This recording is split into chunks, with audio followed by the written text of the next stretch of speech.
The next part of Tefillah I'd like to discuss is the paragraph, the poem of Yigdal.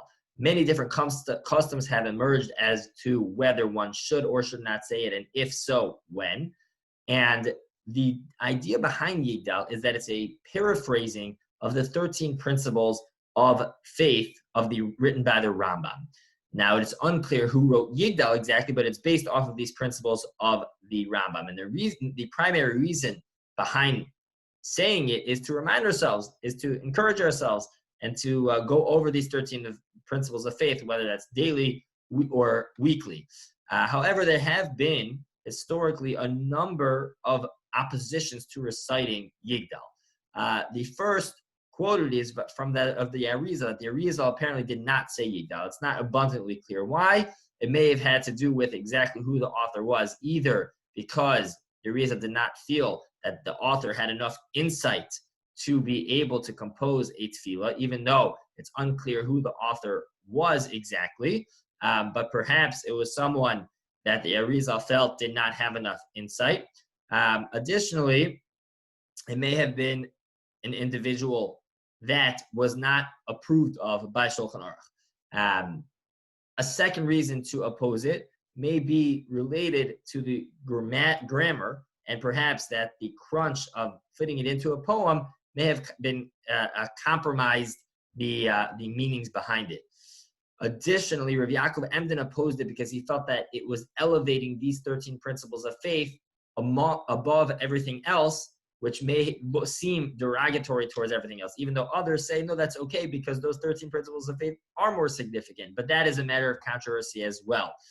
Fourthly, the possible opposition has to do with the fact that maybe it does not entirely represent all of the 13 principles of faith fully appropriately, and maybe leaving out one of the principles at least partially. And finally, what may be more familiar to some of us is the claim of Rav Soloveitchik. Rav Schechter quotes from Rav Soloveitchik that there is a prohibition based off the Ramban in Parshas Re'eh, that there's a specific, unique prohibition to serve Hashem in the same manner in which other nations serve their gods. And apparently in Catholicism, there is such a prayer that reviews some of their core principles. And therefore, Soloveitchik felt that Yigdal was encroaching upon that, and therefore felt that it would be a violation of this Isser, of some form of Chukas Akum, of serving Hashem in the same way that others may serve their gods. And therefore, Soloveitchik was not a fan of reciting Yigdal. However, the Shloach HaKadosh is quoted as a very strong advocate of the poem of the Tefillah of Yigdal. And there are many, many places that continue to this day with very firm basis to recite Yigdal.